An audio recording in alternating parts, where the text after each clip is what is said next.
Baik, bismillahirrahmanirrahim. Assalamualaikum warahmatullahi wabarakatuh. Selamat bertemu kembali Bapak Ibu sekalian. Sebelum mendengarkan file sound ini atau voice ini, saya sarankan disiapkan dulu filenya, dibuka.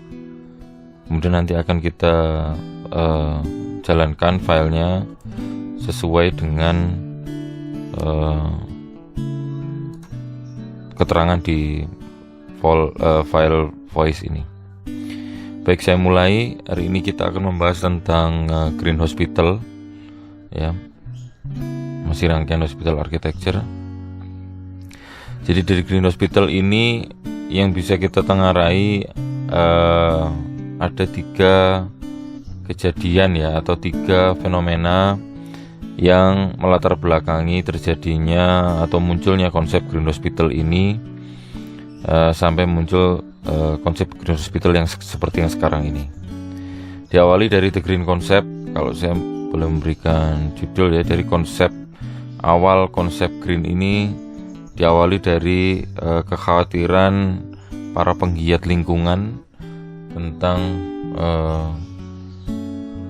semakin meningkatnya suhu bumi atau suhu planet karena adanya kebocoran lapisan ozon. Jadi kurang lebih seperti di gambar yang pertama, ya, solar radiasinya beberapa terpantulkan, beberapa masuk, ya, sehingga memunculkan global warming. Dari global warming ini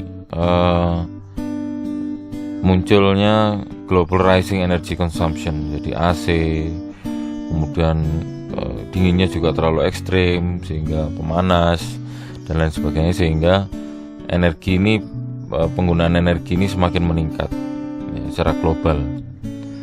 Kemudian setelah itu munculnya polusi udara yang meningkat juga, ya, secara global karena penggunaan energi yang tidak renewable secara global, maka memicu polusi udara secara global. Kemudian setelah itu munculnya penyakit global, ya, infeksi saluran pernapasan, yang ini akhirnya memunculkan satu ide atau manifesto yang biasa kita kenal dengan The Green Manifesto. Yang ini juga sering sekali jargonnya kita kenal, yaitu reduce, reuse, dan recycle. Reduce ini biasanya untuk mengurangi jejak karbon atau carbon footprint. Kemudian reuse ini energy and water consumption, untuk mendaur ulang atau menggunakan kembali energi yang terbarukan, renewable energy, dan water, ya, water consumption. Kemudian untuk mendaur ulang, dan yang terakhir untuk mendaur ulang atau merecycle waste atau sampah. Ini yang nanti akan muncul beberapa solusi, ya, yang ini nanti bersinggungan cukup erat dengan Green Hospital. Kemudian next, yang kedua, yaitu The Green Building. Nah, ini gerakan di dunia arsitektur, ya, atau dunia konstruksi, di mana jargon ini juga sangat getol, ya, digembar-gemborkan, yang mewakili 3 prinsip, yaitu yang pertama ecology, kemudian yang kedua economy, dan yang ketiga society, ya. Jadi dari 3 prinsip ini yang dijadikan acuan untuk kemudian dunia konstruksi berbenah, terutama di masalah green atau ramah lingkungan ini, ya. Yang ekologi ini biasanya penilaian ini ditekankan pada persentase green area ratio yang mendekati 30-50%, kemudian menggunakan vegetasi yang sangat rakus terhadap emisi, baik karbon monoksida, karbon dioksida, atau timbal, ya. Yang ini menjadi sangat tren untuk satu bangunan ini disebut atau memenuhi sertifikat ramah lingkungan. Kemudian yang kedua, menguntungkan secara ekonomi, ini menggunakan applied atau used vintage building materials from neighborhood ya. Jadi tidak mengambil material-material yang dari luar atau dari luar daerah, sehingga carbon footprintnya semakin banyak. Kemudian mengaplikasikan low energy atau low maintenance building equipment ya. Jadi peralatan-peralatan yang dibutuhkan oleh bangunan ini dimanfaatkan oleh desainer. Kemudian yang ketiga, society memprioritaskan sirkulasi manusia dibandingkan sirkulasi kendaraan bermotor ya.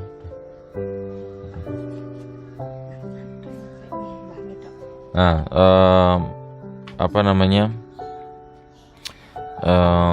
artinya manusia harus mudah dengan signage, kemudian dengan map ya, kemudian bangunan yang membuat gerakan manusia ini semakin efisien, sehingga dia tidak menghabiskan banyak waktu atau banyak energi di bangunan tersebut hanya untuk mencari-cari arah atau mencari tujuan yang dia inginkan.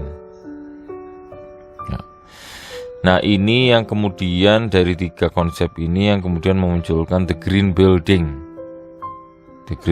konsep the green building atau the green architecture ya.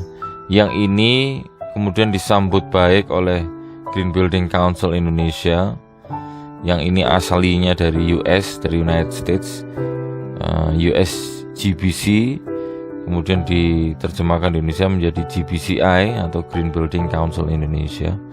Yang ini adalah satu badan akreditasi untuk menilai apakah bangunan-bangunan ini sudah masuk kategori green atau belum ya.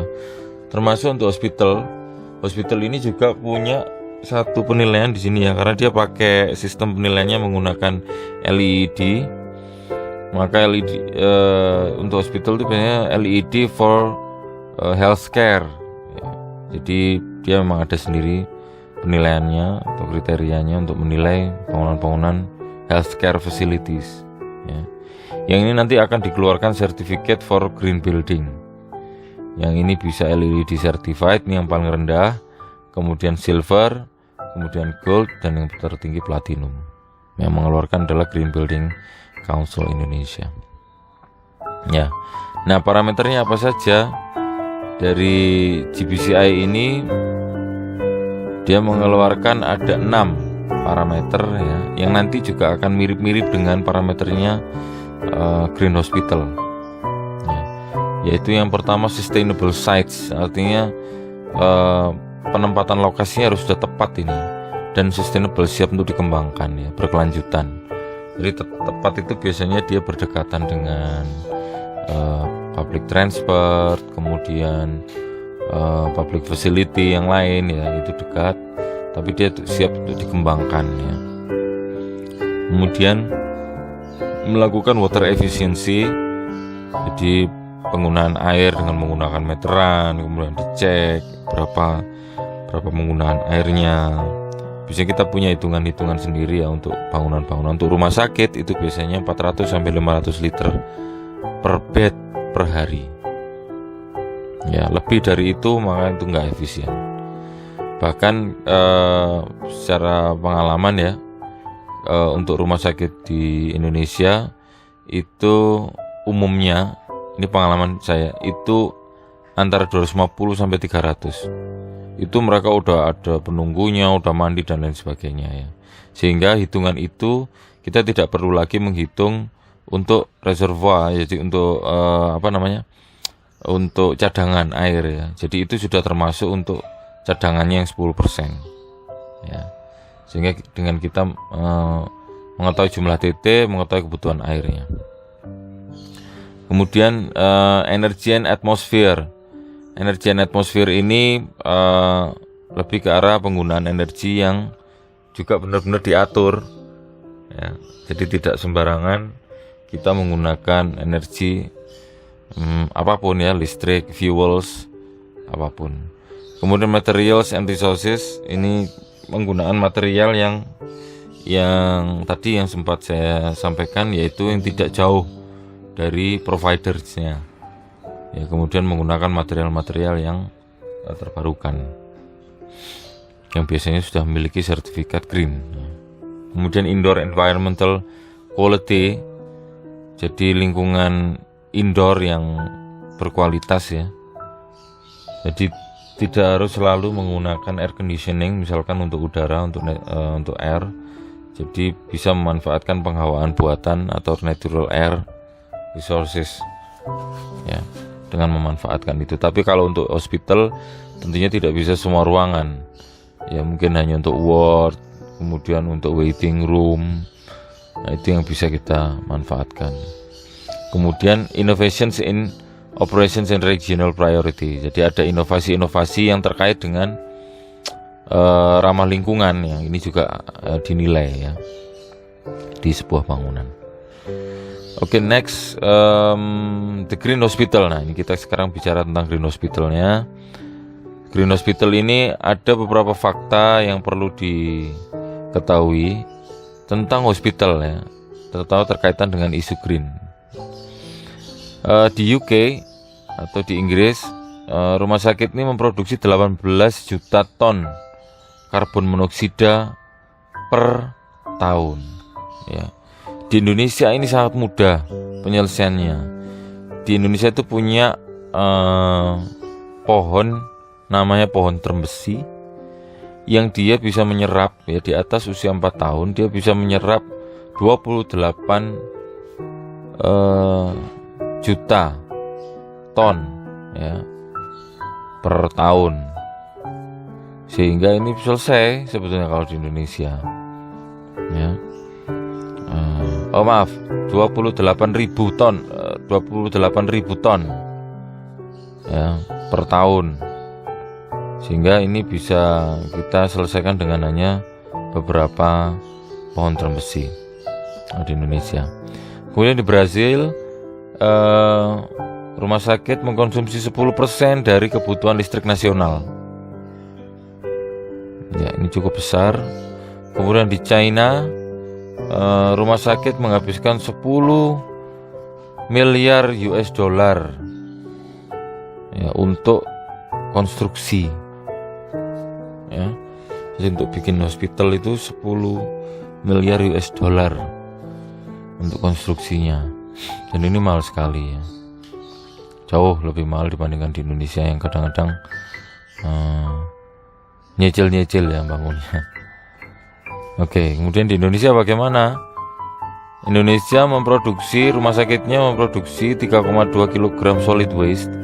Ini sebetulnya kalau di hitungan luar negeri ini cukup ringan ya. Solid waste-nya 3,2 kg per orang per hari. Kemudian 416,8 liter liquid waste per orang per hari. Ya, tiap bed ya, bukan tiap orang, tiap bed tiap harinya.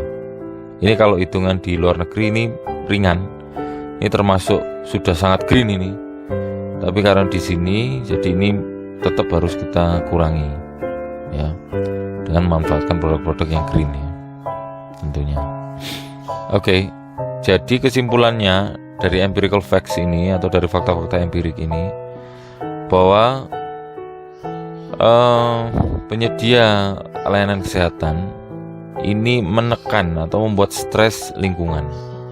Karena apa? Karena beban ya, beban yang banyak, listriknya, fuelsnya, beban kendaraan, ya macam-macam. Dan ini membuat lingkungan ini men-trigger orang untuk lebih sakit. Environment makes people ill, dan more ill people need more medical service. Jadi bulat saja ya. Jadi lingkungan membuat orang menjadi semakin sakit. Orang sakit butuh banyak layanan kesehatan. Semakin banyak orang yang berobat, semakin dia menekan lingkungan gitu. Semakin banyak limbahnya, semakin banyak asapnya, semakin banyak macam-macam lah yang membuat environment ini stres gitu ya, atau tertekan. So, solusinya bagaimana? Solusinya adalah green hospital. How to be the green hospital sekarang itu masalahnya. Bagaimana kita membuat hospital kita masuk dalam kategori green sehingga tidak membebani lingkungan, ya, tidak menekan lingkungan. Oke. Dari Kementerian Kesehatan Republik Indonesia tahun 2018 telah mengeluarkan pedoman atau panduan untuk green hospital atau rumah sakit ramah lingkungan. Ya, yang ini disambut baik oleh banyak pihak. Yang sebetulnya isu awalnya itu dicanangkan oleh Menkes tahun 2012. Ya, jadi 6 tahun kemudian baru muncul panduannya, yang menurut saya sudah cukup jelas ya. Jadi beberapa memang kita ambil dari beberapa prinsip LEED atau green building, dari LEED yang healthcare ya, termasuk assessment toolsnya. Jadi di guidelines ini berbicara tentang dua hal tentang green hospital ini. Yang pertama adalah desain kriteria. Jadi kriteria-kriteria untuk mendesain sebuah rumah sakit yang green, dan operational criteria. Jadi rumah sakit yang sudah berjalan mau di-greenkan ya. Yang nomor 1 ini jelas lebih mudah, makanya dia diletakkan di nomor 1 ya. Ini ada 7, kurang lebih ada 7 kriteria desain yang bisa dimanfaatkan atau bisa digunakan dalam mendesain rumah sakit yang green. Yang pertama adalah optimal site development. Jadi sama seperti yang tadi di green building, yaitu pengembangan lahan yang optimal. Ini maksudnya seperti apa? Punya area hijau, lokasi yang tepat. Lokasi yang tepat ini yang tadi seperti saya pernah sampaikan tadi, dekat dengan fasilitas umum, dekat dengan public transport, selesai ya. Jadi ke listrik dekat, ke air dekat ya kalau menggunakan PDAM dan lain sebagainya. Kemudian memiliki parkir untuk sepeda pancal ya, have a bicycle parking lot. Syukur-syukur kalau ada sepeda pancal yang dipakai untuk riwa-riwi karena rumah sakitnya terlalu luas ya. Jadi dari satu dari satu instalasi ke instalasi yang lain. Nah ini mungkin untuk SDM-nya itu bisa riwa-riwi pakai sepeda pancal, asal jangan nyubruk aja. Kemudian memiliki manajemen konservasi air hujan ya. Kita biasa mengenal, kita sudah bisa bikin sendiri juga ya. Orang Indonesia itu kan kreatif ya, jadi bisa bikin sendiri untuk tanda-tanda hujan. Sama seperti kalau kita membuat septic tank ya, jadi bahannya sama dari batu bata, kemudian diplaster, kemudian diaji. Kemudian nanti kita tinggal memberikan lapisan waterproofing supaya air ini tidak merembes ya, air hujan, dan bisa kita manfaatkan. Umumnya desain rainwater tank ini berada di bawah tanah, underground, yang kemudian kita lengkapi dengan pompa air. Jadi kita bisa manfaatkan untuk menyiram tanaman, kemudian untuk mencuci ambulan misalkan ya. Menyiram tanaman yang paling optimal karena dia tingkat keasamannya cukup baik untuk tanaman ya. Kemudian yang kedua tentang energy conservation. Konservasi energi ini poinnya ada di bahan-bahan yang biasa kita gunakan ya untuk melangsungkan hidup di sebuah rumah sakit ya. Contoh misalkan listrik ya. Listrik ini sebuah rumah sakit dibilang green jika dia tidak lebih dari 3 kVA per bed, 3 kV ampere per bed penggunaan listriknya. Nanti kita bisa hitung berapa sih wattnya yang dia langganan ke PLN, maka tinggal dibagi jumlah bednya, nanti ketemunya 3 kV atau enggak. Sebetulnya kalau menurut standar itu 3-6 kVA ya. Cuman 6 ini pengalaman saya, 6 ini terlalu besar kalau untuk rumah sakit di Indonesia ya, kecuali di kota-kota besar ya, yang memang kebutuhannya tidak fungsi utamanya bukan fungsinya tidak fungsi utama saja gitu ya untuk rumah sakit, tapi dia punya fungsi sekunder, punya fungsi tersier gitu ya, yang itu justru juga mengambil banyak electricity atau listrik ya. 3 kVA per bed cukup. Bahkan ada beberapa rumah sakit itu yang 1,5 sampai 2 ya, kVA per bed. Wah, ini malah lebih green lagi gitu ya. Kemudian berikutnya optimalisasi penggunaan natural lighting ya, menggunakan sun lighting terutama di ward ya. Jadi karena kita tahu healing ini juga sedikit banyak ada andilnya natural lighting gitu ya. Jadi sebisa mungkin kita manfaatkan natural lighting ini ke ward ya, meskipun tidak dalam konteks yang berlebihan, seperti misalkan sore hari kalau pas bangunan orientasi bangunannya tidak pas menghadap ke timur tapi menghadap ke barat, ya sudah nggak usah kita masukkan lah, karena ini udara panas itu radiasinya kan lebih tinggi ya, udara sore. Kemudian natural air circulation, jadi memanfaatkan penghawaan buatan ya. Tentu saja ini tadi catatannya tidak untuk semuanya, tidak untuk semua instalasi atau semua unit atau semua ruang ya. OK kita jelas nggak bisa memasukkan air circulation atau sun lighting ya, nggak bisa. ICU juga begitu, VK masih memungkinkan ya. Yang penting di ward, kemudian koridor, waiting room itu ya, itu sebisa mungkin kita tetap memasukkan atau memanfaatkan potensi-potensi alam ya, seperti cahaya matahari dan angin, terutama di Indonesia. Kemudian menggunakan energi yang renewable, yang bisa perbaharui ya, seperti misalkan solar cell gitu ya. Sekarang sudah ada providernya di Jawa Barat, daerah Jawa Barat, yang alatnya itu bisa jadi lebih murah gitu ya untuk solar cell, meskipun belum seefisien listrik dan semurah listrik PLN ya. Kemudian selalu secara berkala melakukan pengukuran CO2, emisi CO2 ya. Tuh. Kemudian yang ketiga tentang konservasi air ya. Ini punya 400 sampai 500 liter per bed per day untuk rasio penggunaan airnya. Kemudian penggunaan alternatif air ya. Saya pernah tahu ada rumah sakit yang menggunakan air sumber gitu ya. Di sini ada orangnya. Ya, menggunakan air sumber ya. Ini air alternatif nih. Karena memang daerah itu untuk mengubur sumur itu bisa puluhan meter gitu ya, 60 sekian meter gitu. Selain juga menggunakan PDAM ya, jadi menggunakan alternatif air. Kemudian memiliki rainwater tank.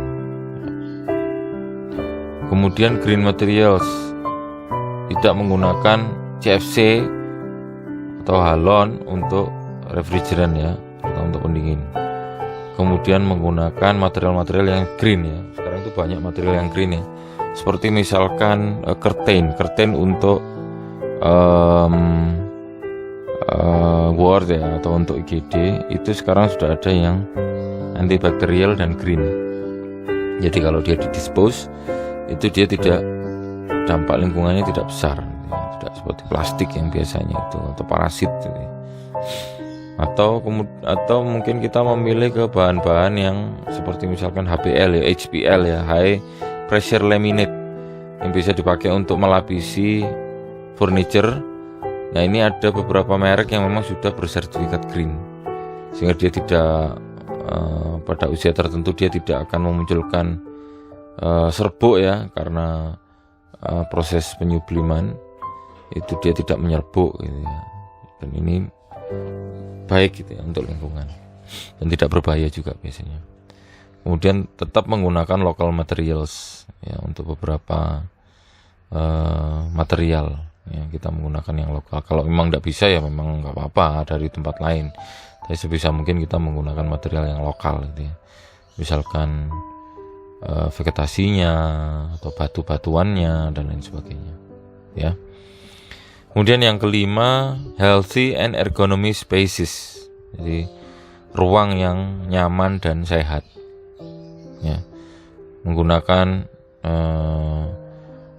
signage yang no smoking atau punya area smoking sendiri ya, ini cukup ya.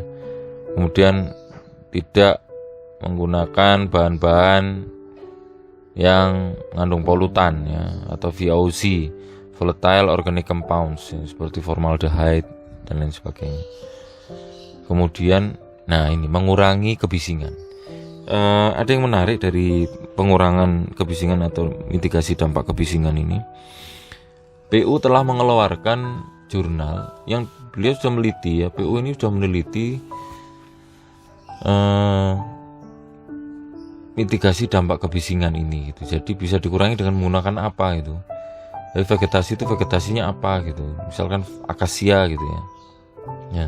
Drum besi ini dia rakus terhadap CO, tapi dia karena posisinya gede ya, pohonnya tinggi, dia tidak rekomen untuk mengurangi noise. Ya, karena posisi tinggi, noise-nya di bawah. Jadi akasia ini paling efektif ya. Selain juga ada beberapa tanaman yang lain ya, seperti kelengkeng, kemudian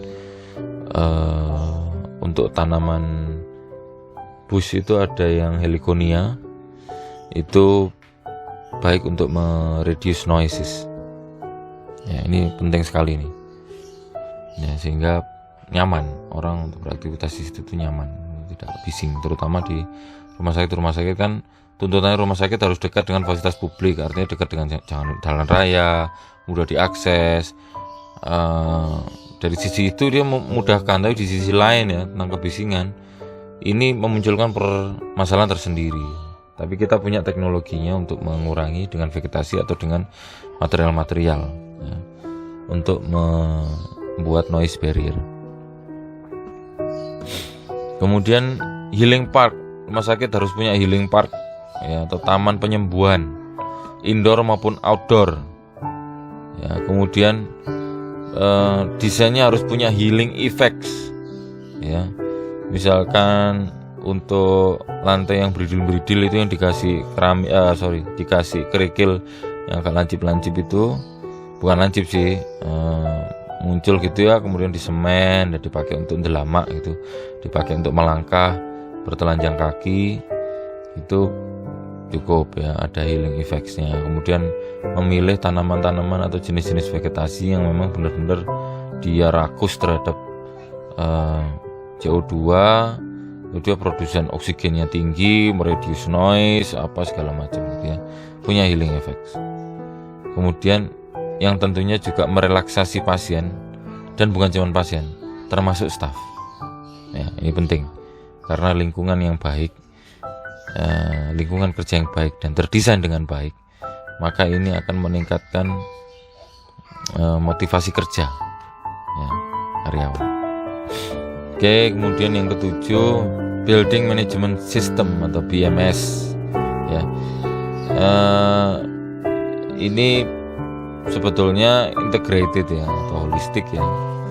Jadi BMS ini saya seringkali kedatangan kunjungan dari luar negeri di beberapa rumah sakit gitu ya, salah satunya RSUP. Mereka selalu menanyakan tentang BMS gitu ya. Bagaimana Anda mengecek atau memanage tentang air tandon yang habis atau rusak gitu ya, otomatisnya itu rusak, bagaimana ngeceknya? Saya batinnya biasa aja ya, ngecek aja, tinggal dipanjat gitu aja ya tandonnya ya. Orang kita kan kendel-kendel, berani panjat aja, dilihat oh rusak, ya udah langsung betulin, beres, turun lagi, selesai. Ternyata kalau di negara-negara maju, BMS ini dia punya software gitu, kayak di film-film gitu. Jadi software ini dia bisa ngecek nih, ini air kemarin debit airnya sekian gitu, sekarang debit airnya sekian mili. Wah, ini ada apa nih? Cuman beda sekian mili aja udah pada bingung gitu ya. Nah, kalau kita masih manual gitu ya. Listrik juga begitu, mereka ngeceknya, oh di sini ada yang putus nih listriknya, oh kamera di sini ada yang mati nih, kenapa nih, gitu. Ternyata ada agen rahasia. enggak itu di film itu ya seperti itu. Nah, sampai termasuk ke urusan sampah gitu ya, sampai sampah, tapi karena mereka sangat rajin sekali dalam masalah pencatatan, sehingga mereka bisa memanage dengan baik ya, dengan menggunakan software ya, building management system ini. Nah, makanya untuk Green Hospital ini tidak menyamaratakan ya kemampuan setiap rumah sakit. Maka secara umum saja ada waste separation ya, jadi memisahkan pemilahan sampah atau limbah selesai. Dia sudah memiliki building management system. Kemudian menyelesaikan dokumen IKRA ya, ini jadi momoknya pengelola rumah sakit ini. Kalau operasional harus berjalan, konstruksi juga harus berjalan, akreditasi asesornya mau datang, waduh guys, bingung bikin dokumen IKRA ya. Tapi dilakukan saja, dijalani saja, karena ini adalah bagian dari tuntutan Green Hospital ya. Kalau mau disebut green loh ya rumah sakit, kecuali kalau tidak mau. Kemudian melakukan survei untuk kenyamanan pengguna rumah sakit ya, secara periodik ya, gimana Bapak Ibu nyaman atau tidak. Jadi melakukan survei, menyebar kuesioner, mulai dari rawat inap ya, terutama rawat inap ya yang long stay, kemudian rawat jalan bagaimana terhadap ruangannya, terhadap flow-nya, terhadap suasananya bagaimana gitu ya. Ini secara berkala dilakukan. Oke, kemudian kita masuk yang kedua, kriteria operasional atau operational criteria. Ini ada banyak, ada 9 ya, energy efficiency, natural air management, water conservation, ada transportation system, green education, green materials, green food, waste management, dan green management. Ya, ini saya jelaskan satu persatu. Energy efficiency apa? Hospital harus memanage penggunaan energi, listrik, ya, bensin, segala macam, dan melakukan perhitungan untuk itu. Ya, itu sudah cukup, sudah dianggap melakukan energi efisiensi. Kemudian natural air management, ya, harus memiliki prosedur, rumah sakit harus memiliki prosedur untuk memaintain, untuk merawat dan mengawasi kualitas air di kualitas udara di lingkungan rumah sakit. Nah, kemudian yang ketiga, konservasi air, harus menggunakan infiltration well atau sumur resapan ya. Ini salah satu bentuk untuk mengkonservasi air. Biopori, dan tangki atau tandon tada hujan ya, istilahnya tandon tada hujan. Kemudian transportation system, ini hospital atau rumah sakit harus menyediakan transportasi untuk menuju ke public transport facility untuk pasien gitu ya. Kalau jauh, kalau dekat tinggal jalan ya enggak usah lah. Public menyediakan transportasinya dalam bentuk wheelchair saja ya, dari pintu rumah sakit sampai ke pinggir jalan. Cukup itu public transport facilities, sudah cukup itu ya. Kemudian yang kelima, green education, rumah sakit harus melakukan seminar pendidikan, latihan, dan mengkampanyekan upaya-upaya ramah lingkungan ya, kepada pasien, kepada stafnya, dan kepada masyarakat ya. Kemudian green materials, ini yang bersama seperti yang tadi, jadi menggunakan atau menyediakan barang-barang, jasa, dan pelayanan dan perawatan menggunakan green principle and spirit ya. Jadi menggunakan material yang ramah lingkungan, kemudian pemilihan materialnya menggunakan prinsip-prinsip ramah lingkungan, dan melaksanakan dengan semangat yang ramah lingkungan, kurang lebih seperti itu. Kemudian yang ketujuh, green food, ini harus menggunakan lokal dan organic food ya. Lokal kenapa? Supaya tidak meninggalkan banyak jejak karbon. Kemudian organic food ini yang organik ya, makanan-makanan organik untuk pasien dan staf, dan menggunakan dan mencuci peralatannya dengan menggunakan bahan-bahan yang non toksik ya. Kemudian memisahkan ini ya, waste management ya. Hospital do toxic and non toxic waste separation ya, memilah sampah ya, ada sampah beracun, tidak beracun, berbahaya, tidak berbahaya, rumah tangga, medis dan lain sebagainya. Kemudian yang terakhir, rumah sakit harus memanage mereka sendiri untuk dalam rangka environmental management system ya, sistem manajemen ramah lingkungan yang sesuai dengan ISO 14001 ya. Kurang lebih itu yang bisa saya share. Kalau ada yang mau ditanyakan, saya persilakan. Silakan menulis di postingan materi ini atau postingan materi yang di Prezi ya. Silakan langsung ditanyakan. Nanti setelah itu saya adakan kuis tipis-tipis dari Patient Center Care kemarin 2 materi dan Green Hospital ini 1 materi. Terima kasih atas perhatiannya. Mohon maaf apabila ada kesalahan. Saya akhiri. Assalamualaikum warahmatullahi wabarakatuh.